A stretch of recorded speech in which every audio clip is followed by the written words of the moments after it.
성경 봉독하겠습니다. 사도행전 13장입니다. 1절부터 우리 3절까지입니다. 우리 함께 합독하겠습니다. 안디옥 교회에 선지자들과 교사들이 있으니 곧 바나바와 니게르라 하는 시므온과 구레네 사람 루기오와 분봉왕 헤롯의 젖동생 마나엔과 이 사울이라. 주를 섬겨 금식할 때에 성령이 이르시되 내가 불러 시키는 일을 위하여 바나바와 사울을 따로 세우라 하시니 이에 금식하며 기도하고 두 사람에게 안수하여 보내니라. 아멘.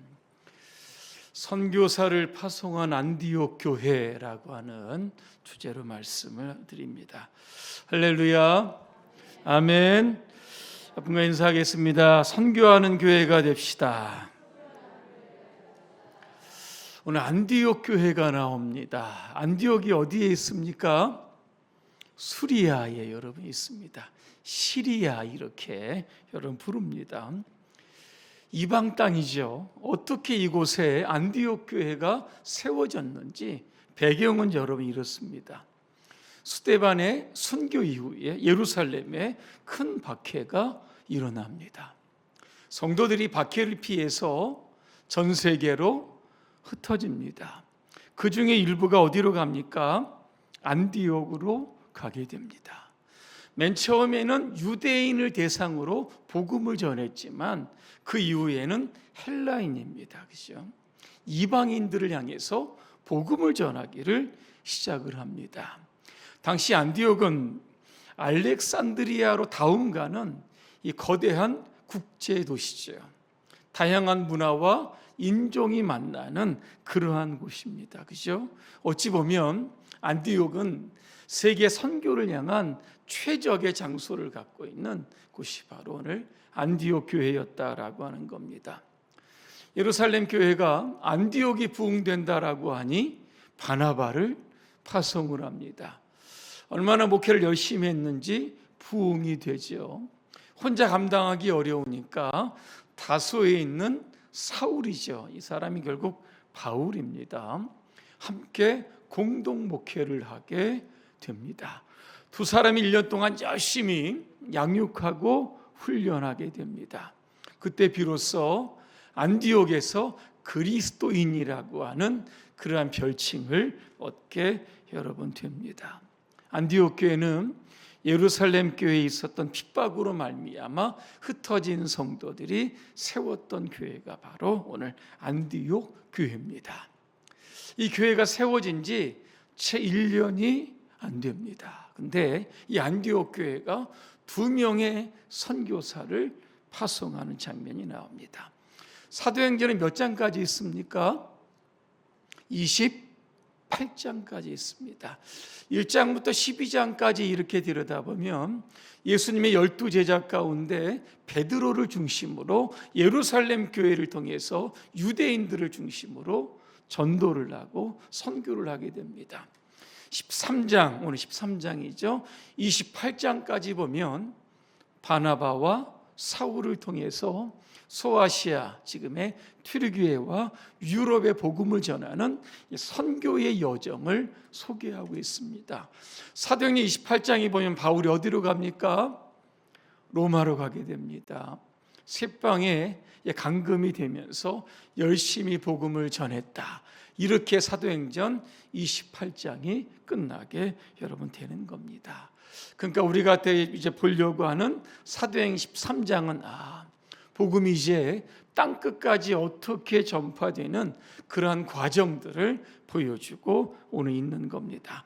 1절을 들여다보니까 안디옥 교회의 지도자 그룹이 나옵니다. 그 이름들이 나오는데 오늘 몇 명이 나옵니까? 5명의 이름이 거론이 됩니다. 이 5명의 사람들은요, 제가 지금 말씀을 드릴 텐데요, 각자의 어떤 삶의 출신, 배경, 이 모든 것들이 다 여러분 다릅니다. 첫 번째로 누가 나옵니까? 바나바가 나오죠. 바나바는 이 구브로 출신의 레위 사람입니다. 성품이 좀 착했고 성령과 믿음이 충만했던 여러분 사람이죠. 자기의 소유를 팔아 가난한 사람들에게 나누어졌던, 초대교회 굉장히 좀 이름이 알려졌던 그런 사람입니다. 사울이 회심했을 때 아무도 믿지 않습니다. 하지만 바나바가 옆에서 사울을 보증해주고 대변했던 그런 사람입니다. 두 번째는 니게르라고 하는 시므온이 나옵니다. 니게르는 이 흑인이라고 하는 뜻입니다. 어떤 학자들은 이 시므온이 원래 에티오피아 사람이었는데 그가 예수 믿고 회심한 이후에 유대인이 됐다, 그죠? 이렇게 설명을 합니다. 자, 그러니까 시므온은 누굽니까? 이방인입니다, 그죠? 자, 세 번째 누가 나옵니까? 구레네 사람 루기오가 나옵니다. 이 구레네는 지금 어디냐면 리비아 사람입니다, 그죠? 유대인이 아니라 이 사람도 누굽니까? 이방인입니다. 자, 네 번째로 분봉왕 헤롯의 젖동생 마나엔이 나온 마나엔.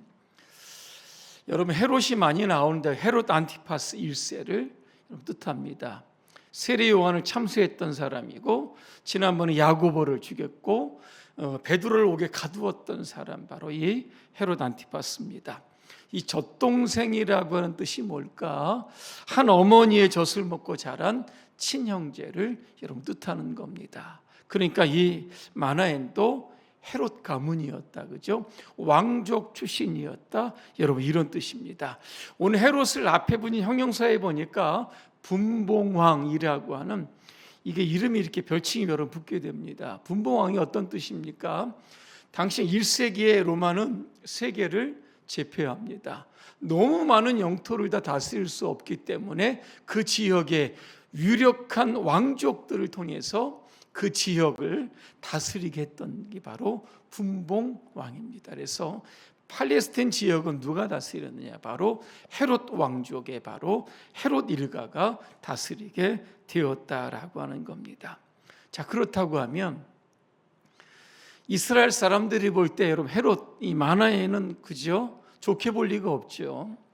자기들은 식민지고 저분들은 우리들을 다스린 사람들이기 때문에 관계가 별로 좋지 않은, 어떻게 보면 적대적인 사람이었었는데 오늘 안디옥 그룹의 리더십 그룹에 이 여인이 포함되어 있었다는 겁니다. 또 하나 사울이 나오죠. 사울은 누굽니까? 유대교 신자입니다. 바리새인 중에 바리새인이죠. 그가 예수 믿기 전에는 예수를 핍박했던 사람입니다. 하지만 다메섹 도상에서 부활하신 예수님을 만납니다. 회심하죠. 그리고 그는 이방인의 사도로 부름받게 됩니다. 사울은 누굽니까? 유대인입니다. 자, 이 5명의 사람들 보면 당시 로마는 노예제도가 있죠. 계급사회입니다. 그런데 이 안에 노예들이 있습니다. 그리고 이방인과 유대인의 장벽이 나름대로 여러분 있었습니다. 유대인은 선민의식이 있잖아요. 이방인들하고는 상종하지 않았던 여러분 그런 여러분 시대입니다. 이 5명을 보면 노예도 있죠. 이방인도 있죠. 유대인도 있죠. 이스라엘 백성들이 싫어하는 오는 헤롯 가문의 그 왕족의 사람들도 있었던 겁니다. 이 사람들이 안디옥 교회를 이끌어가는 지도자 그룹입니다. 그러면 쉬웠을까라고 하는 겁니다. 교회를 치리하는데 많은 대립과 어려움들이 있었을 것 같은데 오늘 본문에 보니까 우리가 염려하는 것들이 나타나지 않았던 겁니다. 매끄럽게 교회를 이끌어가죠. 이유는 어디에 있었을까 보면 이들은요, 안디옥 교회의 주인이 누군가, 그죠? 예수님이라고 하는 사실을 분명하게 여러분 알았던 겁니다. 교회의 주인은 예수님이다. 또 하나 성경에 보면 예수님은 차별이 없습니다. 그죠? 모든 계급의 장벽을 허물고 모든 사람들에게 구원을 주시는 분임을 깨닫게 되었던 겁니다. 또 하나 하나님의 소원이죠. 모든 민족이 예수 믿고 구원받는 것. 그 하나님의 마음을 통해서 그들이 하나가 되었던. 그러다 보니까 전혀 이게 이질적인 그룹이었음에도 불구하고 결국 안디옥 교회를 위해서 희생하고 헌신하는 하게 여러분 되었다는 겁니다. 교회도 여러분 그렇습니다. 교회 안에 다양한 층도 있습니다. 성별을 떠나서 그죠? 어린애부터 그저 노인에 이르기까지 많은 분들이 여러분 있습니다. 교회 안에 일을 하다 보면 이런저런 불협화음도 발생하는 것 어떻게 보면 여러분 당연한 겁니다. 하지만 교회의 본질적인 것이 있습니다. 그죠? 전도라든가 선교라든가 그죠?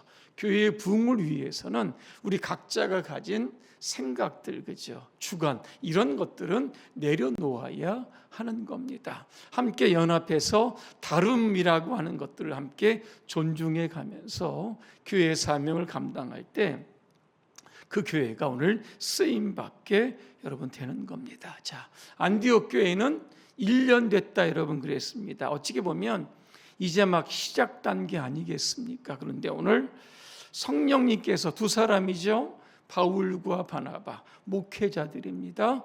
안디옥 교회는 없어서는 안 될 굉장히 핵심적인 인물인데 이 두 사람을 선교사로 파송하라 그렇게 말씀을 하고 있습니다. 그때 이 성령의 음성을 들었던 오늘 안디옥 교회는 무엇을 했을까 이렇게 보니까 주를 섬겨 금식했다. 섬긴다는 것은 예배를 드렸다는 겁니다. 그죠? 예배를 통해서 안디옥 교회가 앞으로 뭐를 해야 되는지 하나님의 뜻을 찾았다는 겁니다. 금식이 뭡니까? 음식을 먹지 않는 겁니다. 뭡니까? 온전히 하나님께서 우리에게 주신 뜻 거기에 순종하겠다라고 하는 오늘 그 뜻을 담고 있었던 겁니다. 그때 성령이 교회에 음성을 주시죠. 선교사를 파송하라 그렇게 말씀하고 있었던 겁니다. 1년밖에 안 된 교회가 어떻게 선교사 그것도 목회자 두 사람을 파송할 수 있었을까? 이건 사람이 할 수 있는 일이 아니고 어쩌다가 된 일이 아니다라고 하는 겁니다. 예배와 금식을 통해서 하나님의 뜻에 가까이 갔을 때 결국 성령께서 안디옥 교회가 해줄 일을 분명하게 지시를 했다라고 하는 겁니다. 오늘 3절에 보니까 이에 금식하고 기도하고 두 사람에게 안수하여 보냈다. 그죠? 이 보냈다라고 하는 단어를 보니까요. 놓아주다, 풀어주다 이런 뜻을 담겨져 있습니다. 그죠? 두 사람은 안디옥 교회에 꼭 필요한 사람이죠. 그런데 하나님이 더 필요하시니까 그들을 놓아 주었다. 오늘 그렇게 이런 말씀하고 있는 겁니다.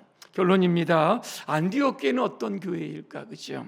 안디옥 교회는 지도자들의 성향이 다르죠. 출신 배경이 다를지라도 선교하는 일에 한 마음이 되었던 교회입니다. 또 안디옥 교회는 교회의 가장 중요한 일을 결정할 때 뭐를 했습니까? 모여서 회의를 한 것이 아니라 예배와 그저 금식을 통해서 하나님의 온전한 뜻을 찾았던 교회입니다. 또 안디옥 교회는요, 일부 몇 사람에 의해서 움직여지는 교회가 아니라 그죠? 성령의 음성을 듣고 순종하는 교회였다라고 하는 겁니다. 또 안디옥 교회는요, 하나님의 일이라고 하면 정말로 놓아주어서는 안 될 그죠? 가장 핵심적인 두 사람을 놓아주고 풀어주었던 교회가 바로 오늘 안디옥 교회였다라고 하는 겁니다. 이 안디옥 교회가 파송한 누구죠? 바나바와 바울이 그죠? 다음 장에 보면 어디로 갑니까? 1차, 2차, 3차 선교 여정을 떠나게 되면서 열심히 복음을 전하고 영혼을 구원하고 교회를 세우는 장면이 여러분 나오는 겁니다. 주님의 지상명령을 그죠? 수행했던 교회가 바로 오늘 안디옥 교회입니다. 오늘 우리 교회가 안디옥 교회가 되기를 간절히 소망합니다. 사도행전 1장 8절이죠. 땅끝까지 그죠? 우리가 직접 가지는 못하지라도 선교사들을 위해서 우리가 기도하고 또 더 많은 선교사들을 파송하는 그런 교회가 되기를 주님의 이름으로 축복합니다. 기도하겠습니다. 모든 민족이 구원받기를 원하시는 하나님, 그 하나님의 뜻을 안디옥 교회가 받들었습니다. 안디옥 교회 핵심 멤버였던 바나바와 사울을 이제 선교사로 파송합니다. 두 사람에 의하여 복음이 소아시아로 유럽으로 확장되게 되었습니다. 오늘도 우리가 교회의 본질적인 사명입니다. 영혼 구원하는 일에 우리가 집중하게 하시고 우리 교회를 통해서 하나님의 나라가 점점 확장되어지는 놀라운 하나님의 역사를 보게 해 주옵소서. 예수님의 이름으로 기도합니다. 아멘.